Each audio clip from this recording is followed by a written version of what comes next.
Here I'm going to show the first part of a presentation about photo locations in the Derwent Water area. Why not watch and see how many locations we can show?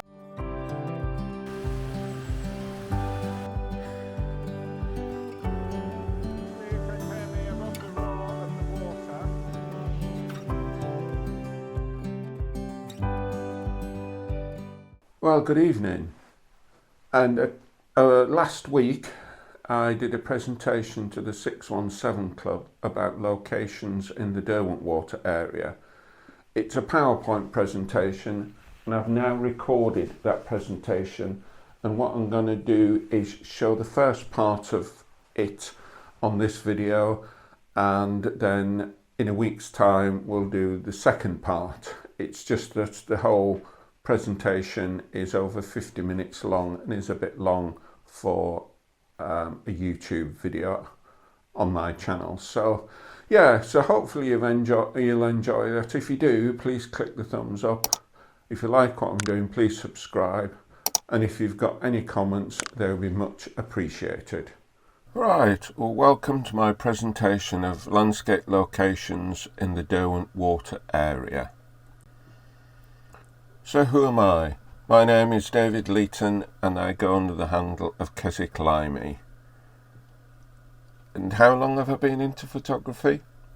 Longer than I probably care to remember. I can remember as a child getting probably the equivalent to a box brownie, and then progressed to 35mm films, and at school we had a dark room and we used to mess around, and then eventually I got my own dark room and did black and white processing, and then latterly in the film era I used to get bulk slide film, colour slide film, which I would then process and mount myself. So, but then came digital photography and I could really get back into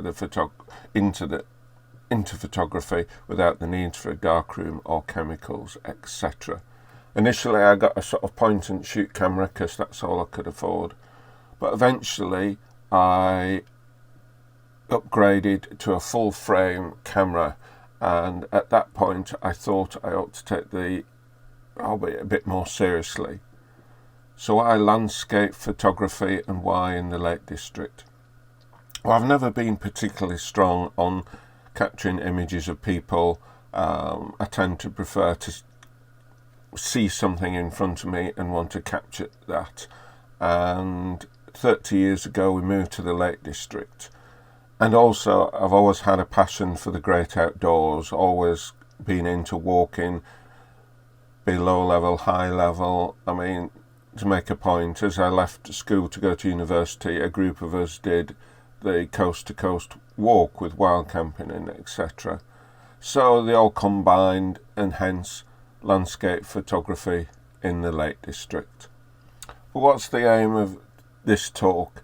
The aim of this talk is to encourage you to come to the Lake District, to show you that there are many vistas to see, and also to sort of show not just the iconic ones but also some of the less ones that are just as pleasant, just as nice, and there's plenty to see if you keep your eyes open. So what gear do I use? My main camera is a Canon 5D Mark IV, which is getting a bit old now. I keep thinking of upgrading, but it's a case of cost and benefits. The cost is quite a lot and I don't foresee many benefits. I have a bunch of lenses. I tend to take the top three with me everywhere, but occasionally I'll swap out the 70 to 200 for the 100, 400 when I think I'm going to get the use of that. For vlogging, as I use a DJI Pocket 2, and I've also got a DJI Mini 2. I use a three-legged thing, the Bucky, and I use case filters. Again, the old square ones. I keep thinking of updating to the magnetic circular ones, but again, it's cost and benefit. Very little benefit and a fair bit of cost. So before we start going round, I just want to talk about something I think is important, that the landscape is all around us. We need to look. rather than just rushing off that we're going to this particular spot that's going to give us a great image. But yes, go there, take the great image, but there's lots to see on the way. And we have here just quite a nice little scene. On this day I was looking for a waterfall called Gillaney Force, which I'd heard about, I'd been past but never seen, so today I was going to go and find it. I'd actually parked at Rosthwaite, so it was a fair walk to where it was, and it was a wet day. But yeah, this video shows that if we just open our eyes, we're looking, where's the water coming from? Oh, that's a nice little scene. We'll take an image of that, and that's a great image to be had. Further, as I walked along the path, there was a sort of stile or a gap in the wall, and managed to get this image. Keeping my eyes open and seeing what there is to see. And further along, there's Willy Grass Gill, which was in full spate, and managed to get this image. Still further along, there was a view over Stonethwaite Beck to Eagle Crag. And it's at this point I realised where Gillaney Force was. You can see from this video that this is Stonethwaite Beck, and where the water disappears, that is where Gillaney Force is, and I'd never really spotted it before. It's one of these, I'd always walked along the north bank of the beck, and you can't really see it. I mean, this is the closest you can get really on the north bank, but if you're on the south bank you can see it clearly. So yeah, I needed to get to the other side, and I went further upstream where there's a bridge, but I couldn't resist some of the rapids on Langstrath Beck.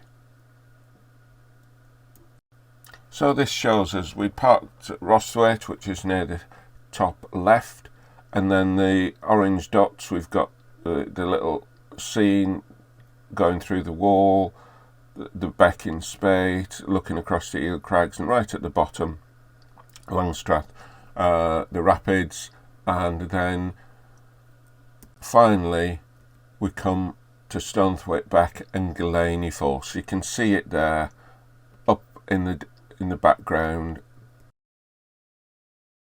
and there we have the image I managed to capture, which I'm very pleased with. I really like that image. So it's just to say, keep your eyes open. You may be going for a specific image, but there is lots to be seen on the way. So as I say, hopefully this is to inspire you to come to this area, but also inspire you to just keep your eyes open and look. So we'll be using maps like this as we go through, and the yellow pin is where we're going to look at, and as we go around the pins will go orange and a new yellow pin will appear where we're going to next. And I live in Keswick, and my go-to spot if I just need to get out and get some photography is to Isthmus Bay, which is there where the yellow pin is at the bottom of the lake. The bottom of a lake being where the water goes out, the head being where the water comes in. So that's near where the water goes out, and it's only about a 10-15 minute walk from home, but it's a great site. Many different options or images to be had over time.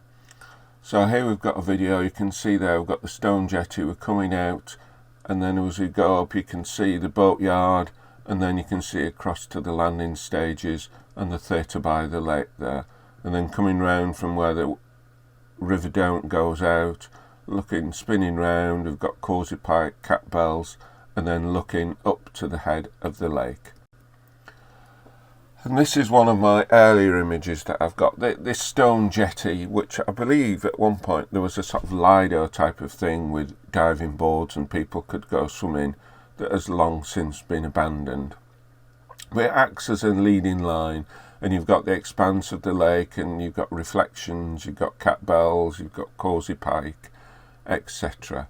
So from there we've got another one, and Derwent Water is a lake that does rise and fall quite a bit. I can't really speak for other lakes, but Derwent Water does. And here we've got the stone jetty just underwater, or concrete jetty really, and then another one where it's right out of the water, a slightly different perspective, having the concrete jetty looking down to the right with cat bells in the centre of the image.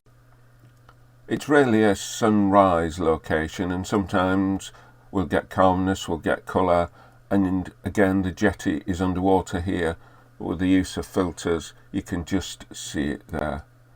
Again, early morning where everything's kicking off with the red of sunrise, and again the jetty just about out of the water. If we turn slightly to our right, we get a slightly different view, and there we've got the main one there, it covered in snow, is Grisdale Pike, the other one being Barrow, I think that's what it is. And then with the seasons, what a difference a bit of snow makes. But this is a wonderful location, and there's always to look right down the lake to Castle Crag, which is one of my favourite mountains, fells, hills around Derwent Water. It's not very tall, it's just under 1,000 feet. It is actually officially a Wainwright. It is the smallest Wainwright that there is. So that's Castle Crag. So where we're going to go to next, we're going to go, I suppose, clockwise around the lake, so we can see the next pin there, and that is taking us to Crow Park, a well-known park. If you go down to the lake from Keswick, you've got the theatre by the lake, and the opposite side of the road, which just appears to be a field. It's owned by a National Trust, and it's called Crow Park. But to get there from Isthmus Bay, we've got to go through these woods, which make quite a pleasant image. What can make it even a more interesting image is when the lake rises, this footpath does get very, very flooded, and possibly is impassable unless you've got waders. And there we have when it's flooded and the reflection of the trees in the water. So, and then that brings us to Crow Park.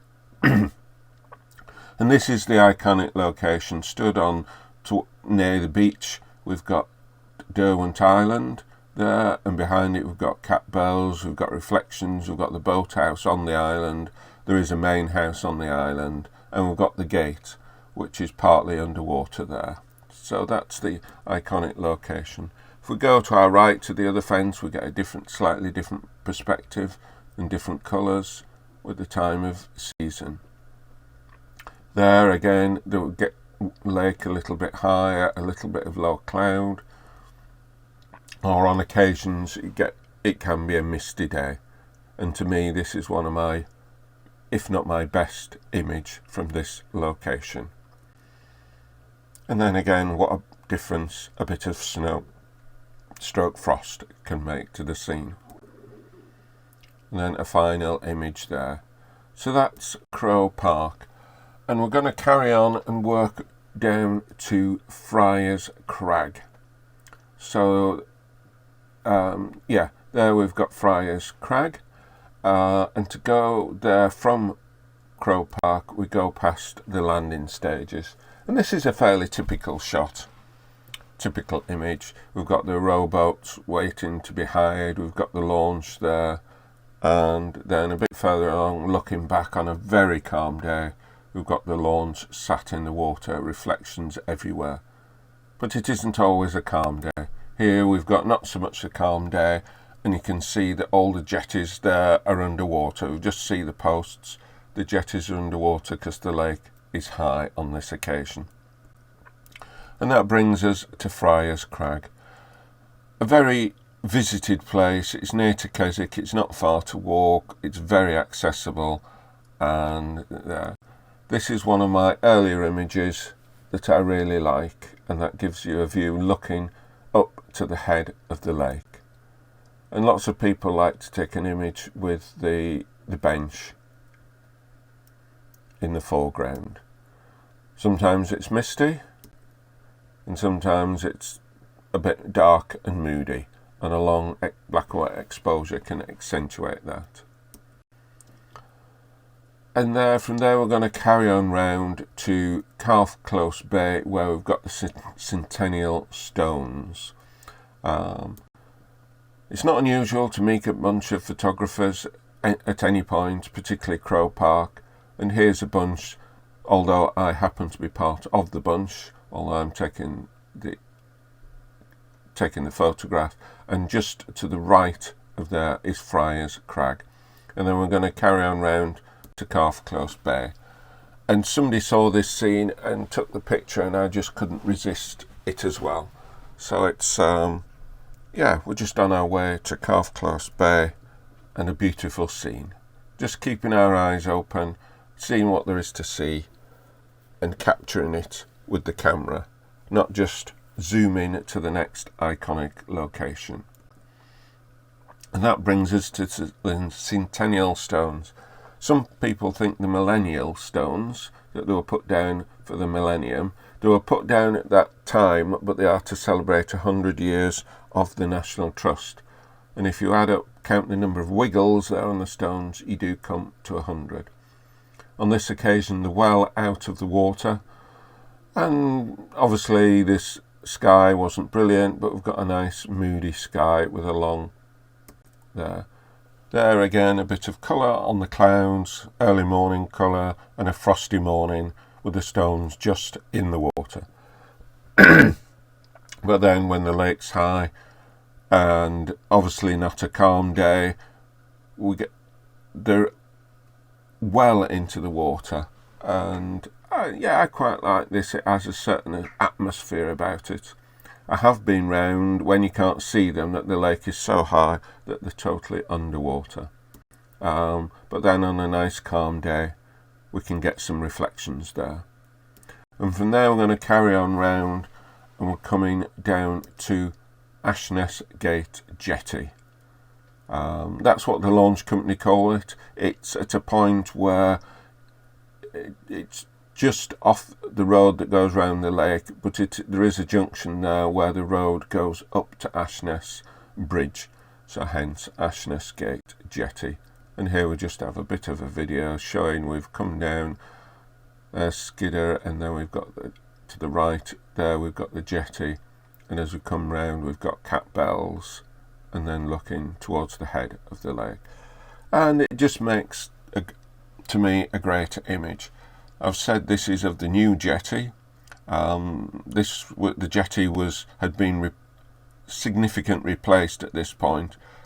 Subsequent to this, due to the rise and fall of the lake, the wooden part has been again replaced at least once, if not twice. So there. And when it's underwater, I just think it's a stunning image. We've got one there, and there even higher. The lake was very high at that point. To get on to the bit of jetty, you can see by the signs there, even with wellies, you could just about get there. And then zoomed in to the end of the jetty with a long exposure. Again, one of my favourite images, this one. And places are well worth going back to. You think you've got an image, you go back another time and you get a totally different image. And then one with a bit of colour, and I think this was the old jetty. So that's Ashness Gate Jetty, and we're going to carry on right down to the head of the lake, and where the pin is there, that's an area called Great Bay. But as we go there, we've stopped on the road and we've taken a picture of what is colloquially known as Chinese Bridge. Now this was a point where the lake, I think it's the highest I've ever seen it, and you can see that the bridge is just above the water. The bridge actually goes over the River Derwent as it comes from the Borrowdale Valley into the lake, but there's no way anybody's getting anywhere near that bridge on that day. But if we head towards the bridge and look back down the lake, we see the mighty Skidder. Skidder itself is slightly left of centre, the furthest away, and that's Skidder.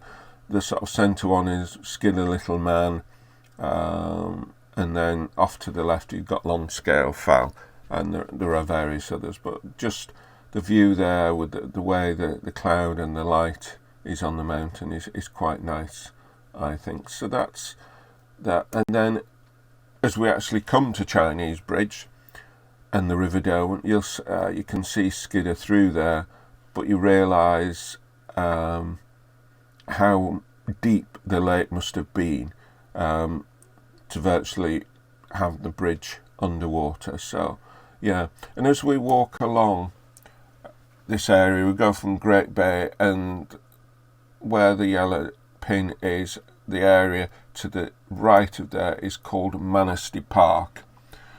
Park being just a phrase for an area. It's a sort of wetlands area. I haven't got any images of flowers, but there are a lot of flowers, some wildlife as you go through. Some of it you're walking on boardwalks, because as I say, it is wetlands. But if we look back up to Borrowdale, there is a picture of Castle Crag again. And twice when I've been going around the lake, I have actually seen a heron. Now whether it's the same heron, I don't know. And it's at a time like that she wished he'd taken you 100, 400. This will be with a 70 to 200, and it's not a bad image. So yeah, and as we go further round, we come to Abbot's Bay, and we've got this time lapse which sometimes does stutter a bit. We'll see if we can get it going again. Yeah, there we go. I came across this via a video. Stuart McGlennon was putting a video up of taking an image, and I thought it was Otterbield Bay that he was at, and I thought, oh, there's that fence, that's quite a good. I went down and thought, no, this isn't right, so researched it, and it's Abbot's Bay. And it makes you wonder, well, why hadn't you seen it before? You've walked around the lake numerous times. But I think the point is to get to the point here where we're taking the image, we're on the shore, and the path that goes round the lake doesn't actually come onto the shore. It's slightly inland. So unless you come onto the shore, you don't particularly see it. So yeah, it's slightly secluded, and that's probably why I hadn't seen it. This isn't the best of images. It's the first one I ever took. I went down and just was determined to get an image of Abbot's Bay, Otter Island, etc. I've been back again. The lake's lower here. It's very green, this one. Occasionally you can go and you can get colour, and you can see that's Waller Crag that you can see to the right of the island. And then I was going round the lake determined to come up with new compositions, new things that I'd never photographed before. I was saying to myself, I'm not going to stop and take an image at Abbot's Bay, and you get there and the light's doing that, and it would be rude not to take the picture. And recently I spotted a sunken boat in the bay there, zoomed in, got the image, and then converted to black and white, a sort of minimalistic image. Again, just keeping our eyes open. And just further around the lake from Abbot's Bay, we get an area called Brandelhow Park, which is really a forest or woodland area, but it is a woodland area where if you're into bluebells, there are bluebells. It's the first place I went ever to try and photograph bluebells. Not brilliantly successful. I find bluebells not the easiest to capture. So, but yeah, it's an area worth visiting, and that's Brandelhow Park. And from there we're going to go up to our final lake shore location, which is Otterbield Bay, where there is a lone tree. But on the way there you can come across this another memorial to 100 years of the National Trust, and it's some carved hands, and it's called N Trust. It's a little bit worse for wear now. It's not where it was originally output, I think with the lake rising and falling, it has floated around a bit. So we're there. And from there we get to Otterbield Bay. You can see in the middle of the picture there's a small island, which is Otterbield Island. Behind you've got Blencathra catching the late evening sun, and we've got the lone tree there. This is probably autumn, the leaves are starting to go brown. It's not the easiest picture to take. You're wanting the tree in the sky, so you've got to have your camera quite high up. If you get it too low, you're pointing up quite a way, and that doesn't look right. And you're not really wanting to get the trees that are off to the right, and you say, well, why didn't move further to the right? Well, there's a great big rock. You can't actually move there because there's this rock which the tree grows out of. But it's quite a nice, and I think it's a sunset location. We've got the late sun on Blencathra, a winter one, clear sky, but some colour on Blencathra as the sun's going down. Bit of astro with some light painting. And then another one, bit of colour in the sky, and we've got the tree again. And then finally a winter one, obviously not much colour, and a nice black and white composition. Alright, hopefully you enjoyed that first part of the presentation. If you did and you haven't already done so, please click the thumbs up. If you like what I'm doing, why not subscribe? And what is most appreciated is any comments, be they positive, negative, or just general questions.